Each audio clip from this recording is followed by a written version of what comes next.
Hello,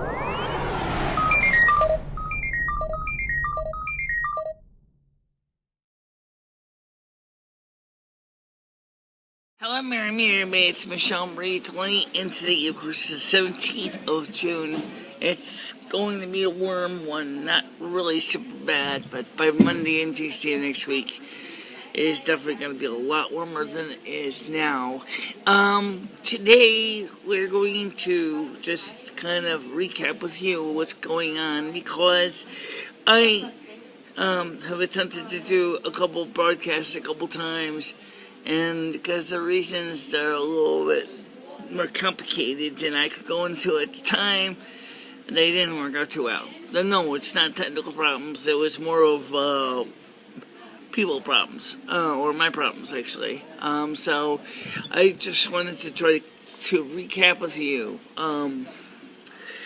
First of all,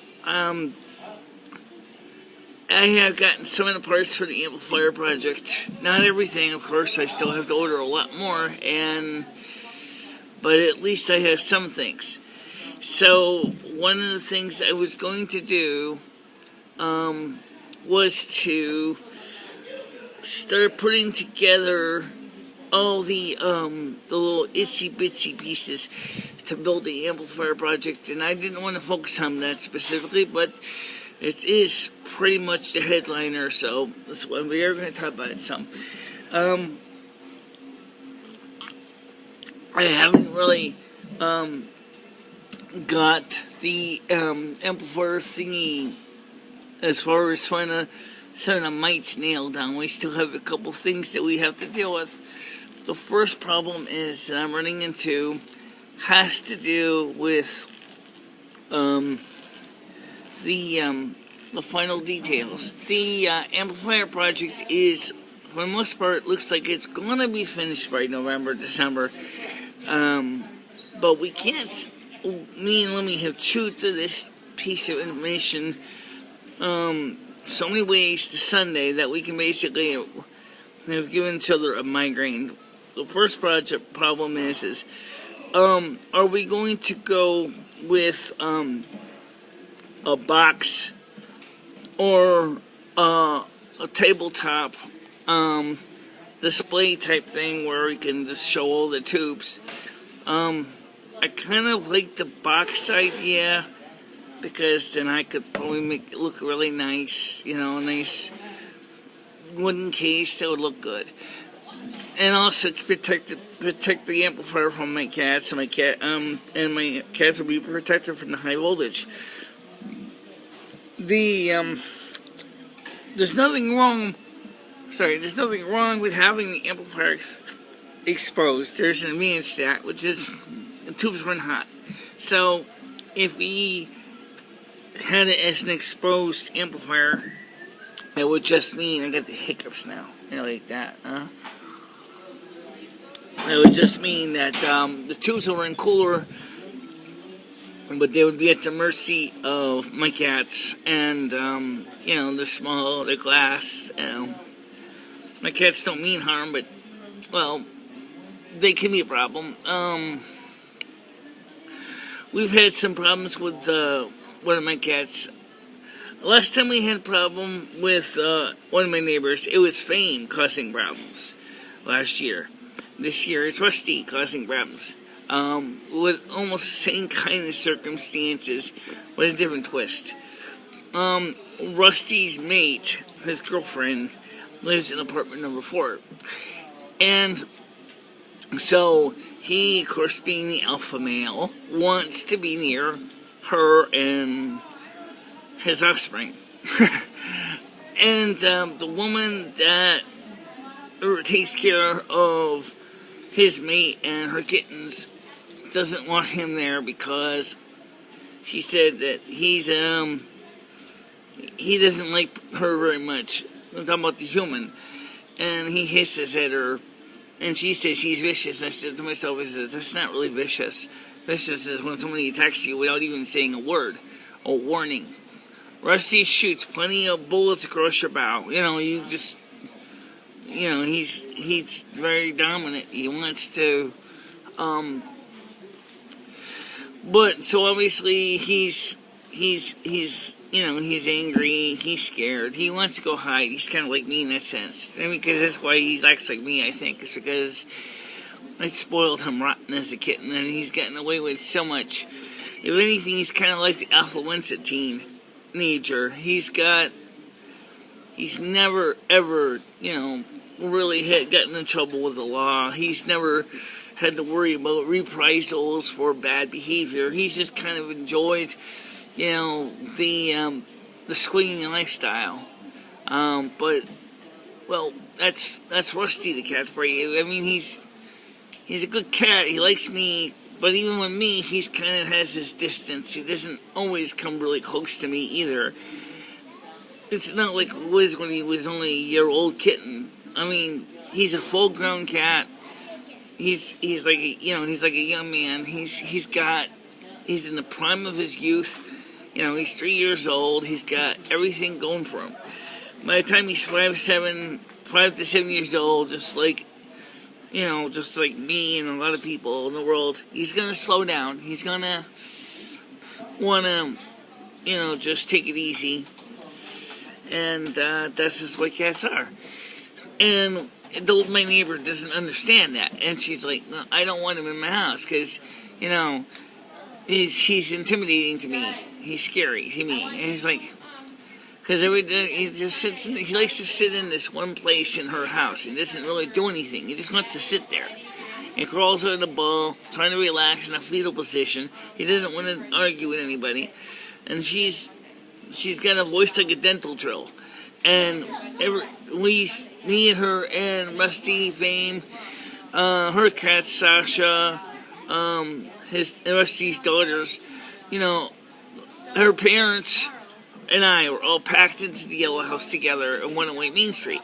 So everybody knew everybody. But even there in the yellow house, Rusty did not like her very much because it's just like people. Some cats just know the kind of people that they will tolerate and won't tolerate. And for some reason, her personality just grates on his nerves. I can't particularly blame him because, first of all, listen to her screaming at me about my cat, about Rusty's care and all that. I was getting on my nerves too, and my claws are coming out. It's like, excuse me, lady, but I said I'm doing the best I can given the circumstances, So I filed a official report with the police department about this matter because I felt that for Rusty's well-being, that it needs to be documented that there is a dispute going on about a cat. Even though I really kind of wish Rusty wouldn't have to make me have to drag in the police into a matter which really just simply is that, number one, like me, it's warm. They have their windows open for the apartment so they can get some cooler air because it's hot down here. It's hot in my apartment too. And like it's explained to the police officer, I said, it gets really hot upstairs. I'm on a very fixed income. I cannot afford to run air conditioning 24/7.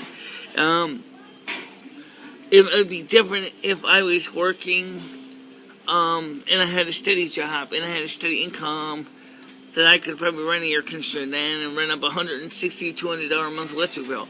I can't afford to do that. It's not going to be an option. Second of all, Rusty doesn't like the smell of his own pee, so which means when he pees, he can't help it. He's gonna smell a stink. He doesn't like it, so, and then that irritates him. So he'd rather go outside and do his thing, which is fine with me because I know he's dribbled a few times in my house. But I mean, seriously, I just think it's a better arrangement for me just to let Rusty, being mostly indoor or outdoor cat. He hangs out where he wants, he sleeps where he wants. And like I said, I think that's what made him a spoiled brat, unintentionally. Fame was already kind of a spoiled brat from his prior caregiver, so, but, Fame is older, he's fixed, and he doesn't really want to make waves. He just wants to enjoy his twilight years. He's 14 years old, he's not, maybe 15 now. He's not really trying to make trouble with anybody, In fact, this caregiver, original caregiver, was very much into the monkeys, and somehow the theme song seems to apply kind of well perfectly to fame when he says, hey, we're the monkeys, just want to monkey around, don't want to do it. Okay, well, I don't know something. Well, the theme song of the monkeys, that's Fame the cat for you, okay? He doesn't want any trouble. He just wants to do his equivalent of, well, he doesn't sing, but he does do is sleeps. And he lays around on my computer, and of course that irritates me because I'm like, oh, I'm trying to work on the computer, and he's got a big fat head right on the left side of the keyboard, and makes the keyboard not work, and then I have to basically move his head out of the way. Excuse me, I'm trying to type here. Because he's so large. Well, Rusty's not small either, especially now that he's a full-grown cat. He's huge. Rusty is built like a big prize fighter. He knows what he wants, okay? He knows where he knows he's got a good thing going. He's got 3 females under his paw. He knows what he wants. So just like the affluenza teen, I'm gonna tell you, I think Rusty is unintentionally dragging people into a mess that they really shouldn't be a mess. So I don't have an answer to the Rusty situation, and what the police officer did say, well, because she talked to me and a neighbor at the same time. She says, can't you guys kind of work something out? I mean, like the first thing the woman says is, I just don't want this cat eating my cat's food. And I don't really want him in my house because, he's intimidating to me. Well, he doesn't like her, as I said. You can't do much about that, okay? But he likes his pride. He likes his cat, his female consort. So, what are you supposed to do? I'd like to hear your advice on that.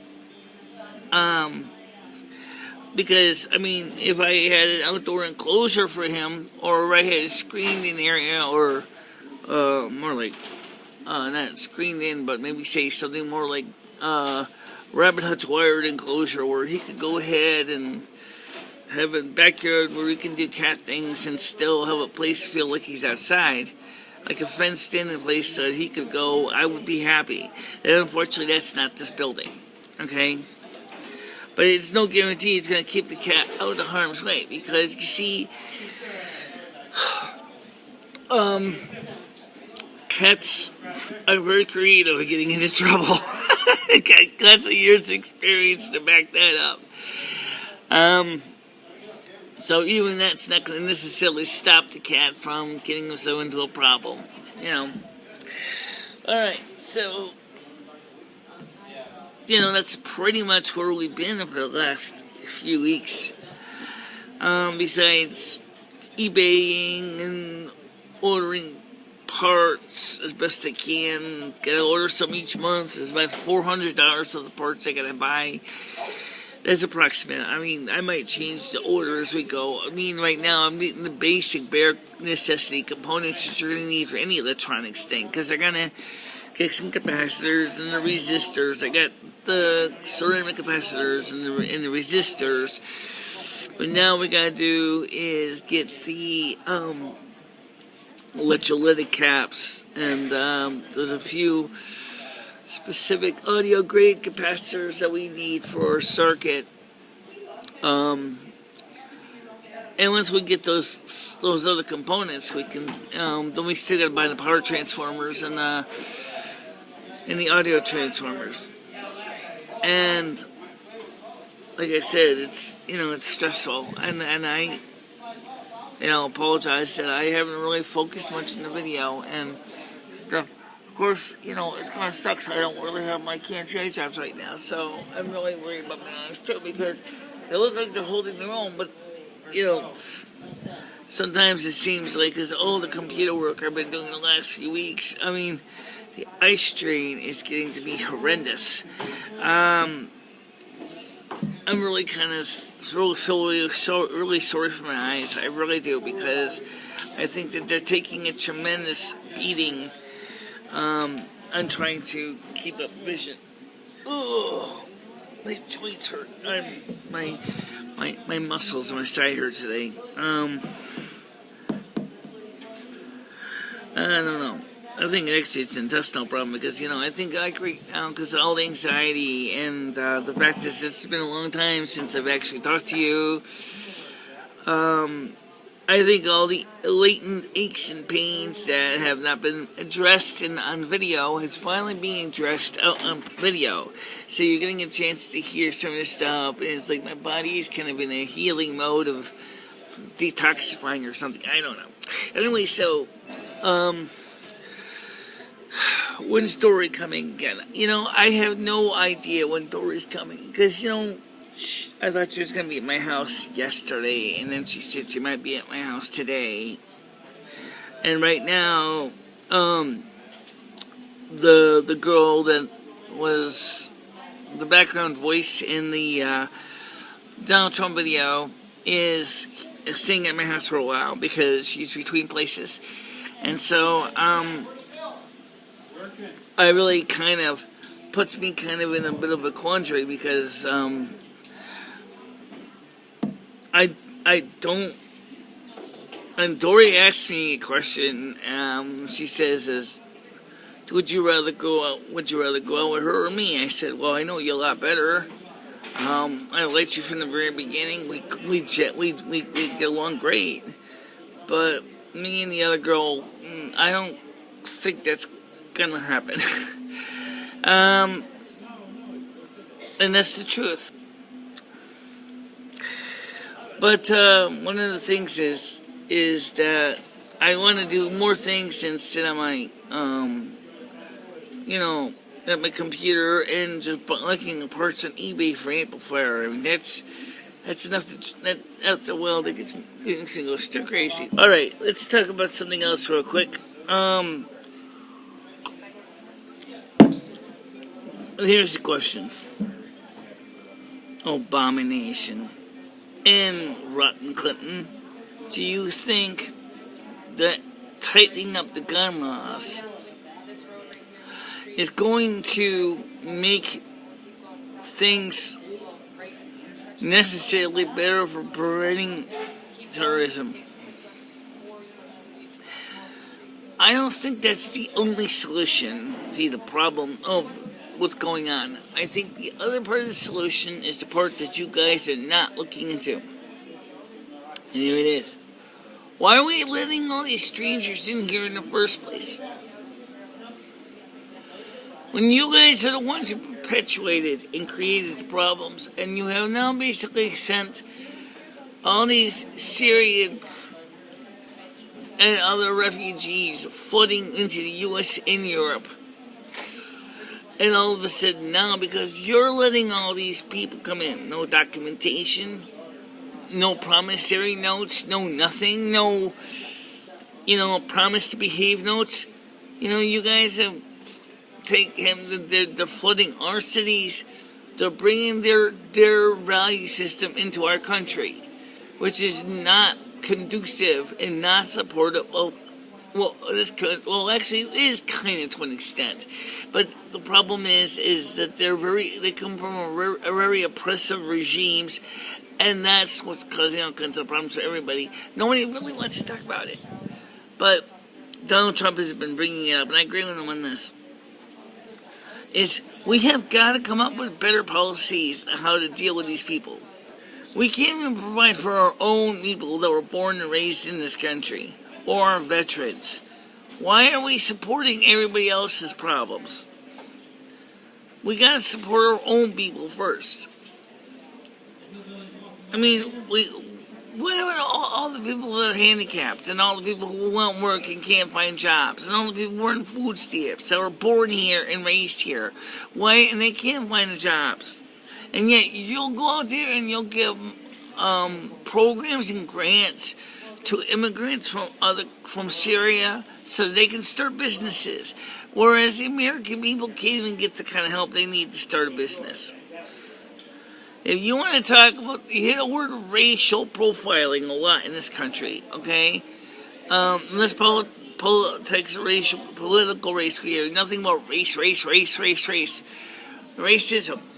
Okay, you want to talk about people who are getting really screwed out of the world? It's the American white people and the American black people too. We can't even get jobs, and we're hungry, and we're destitute, and we're desperate, and we want to do more. And yet you're willing to give all these people from all these other countries that have come from hostile regimes that don't even give their people even a pot to pee and poop in. Literally, they don't. They use a squatty potty in the floor, most of them, which is fine. But the thing I'm trying to say is you guys have got to realize that there's a whole business of giving all these freebies to people who have not deserved those freebies, while your own people starve. That is beyond anything that I can even find the right vernacular to use in this public setting. But just accept this. We have to come up with a foreign policy that, number one, sets limitations on how many of these people we allow in without documentation. And two, don't try to tell American people to take away their guns. If people had guns and they had the right to carry them, they would be, in a lot safer situation. If Florida allowed people to carry guns, public carry, hidden or not hidden, in that post club, and if that guy came in shooting, somebody could go ahead, whip their gun out of their holster, and shoot him back, because it would be a defensive measure to protect against the violence that's happened. All right, guys, that's it for now, but I will talk to you soon. Okay, bye bye.